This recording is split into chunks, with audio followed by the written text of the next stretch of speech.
Hey there, welcome to LSAT Demon Daily. I'm Ben Olson, that's Nathan Fox. We're the founders of LSATdemon.com and our weekly podcast, Thinking LSAT. We have an email here from Wagma. Hi, Ben and Nathan. I've written my personal statement, and I am not sure if it's too long because I have too many things to talk about. I'm originally from Afghanistan. I grew up in 8 different countries, and I have visited North Korea. So I have focused on my background in my diversity statement to not complicate things. I touch on my internships and volunteer experiences in my personal statement, but there are many, and they are all different in a sense. So I'm not sure if I should just pick one experience to focus on or mention all my experiences. My internships have all been a semester and summer long at NGOs, and I've been working as a paralegal at my current job for almost 2 years. What advice do you have to make sure I'm not talking about too many different things based on my diverse experiences? Thank you, Wagma. Maybe Wagma. I don't know. What do you think? Yeah.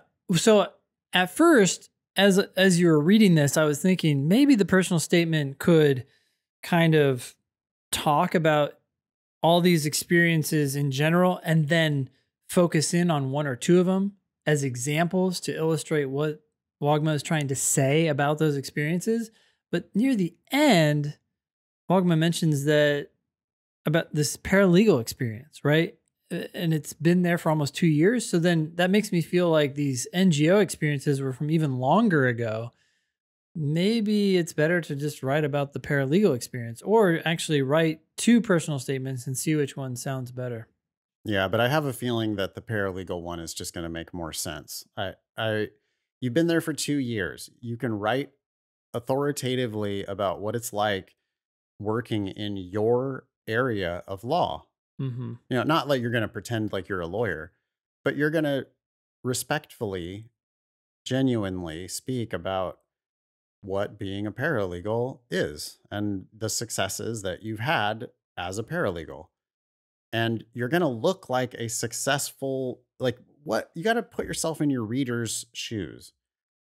The reader is not used to, I'm from Afghanistan and I visited North Korea and I had 7 different internships for a semester at different NGOs. That just doesn't look like they're going to read that and go, whoa, what? But if they read a personal statement about you solidly showing up at work every day for 2 years as a paralegal, they read that and they go, oh yeah, experienced paralegals are very successful in our program.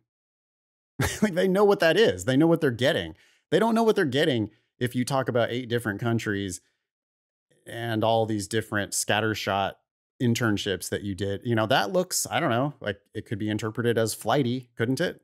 Well, this is where I was thinking you actually talk about why you did all this, right? Like maybe there is some underlying interest and it like, hey, I want to get experience in international, whatever. So I could see even then, yeah, I mean, sure. So write it both ways and let's see which one seems more compelling. But yeah. I just don't think that law schools on average want something out of the ordinary, right?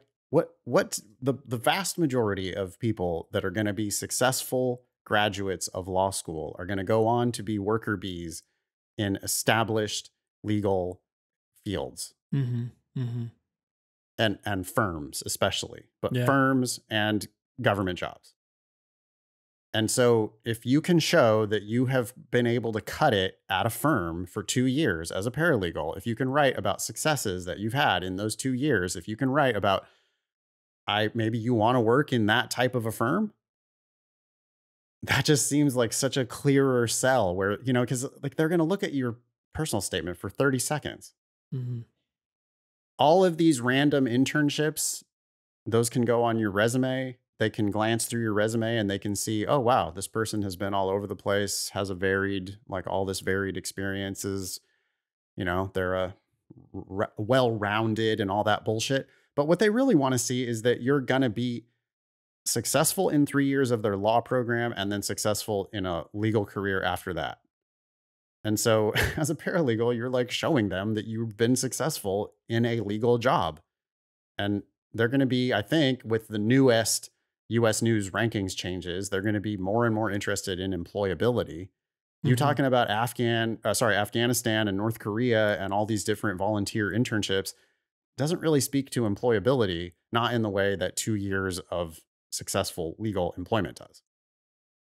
So I would say keep it simple. But if you're not sure, write it both ways and see which one you think is more compelling. But you got to put yourself in the shoes of, depending who you ask, they're going to be like, oh no, this other one is so much more interesting with the North Korea and the Afghanistan and all these different internships and volunteer experiences. But interesting, is that really what they want? They want applicants that are like personally interesting? Or do they want applicants who are going to be successful cogs in the legal industry? I think it's the latter. They might tell you it's the former, but I mean, the incentives in the market are set up for them to really prefer the former, the latter, the people who are going to be just nose to the grindstone, do your work. Yeah. Hard to disagree. Anything else? That's all I have to say. Call bullshit on me if you think I'm wrong about any of that. No. I think there's just good experience in getting people to write, right? I think so much people put emphasis in deciding, what's going to be the perfect topic. It's like, okay, just write it, write another one. You're becoming an attorney, which means you're going to be a professional writer. If this is painful for you, then maybe stop the whole endeavor. Yeah. How do I pick the perfect one first? Because I don't want to waste my time writing multiple drafts. Not a lawyerly thing, right? A lawyerly thing would be, well, of course I'm going to write it both ways and see which one's better. Yeah. Because all it is my time. And that's what I'm going to do for the rest of my career is trade my time for dollars. Writing.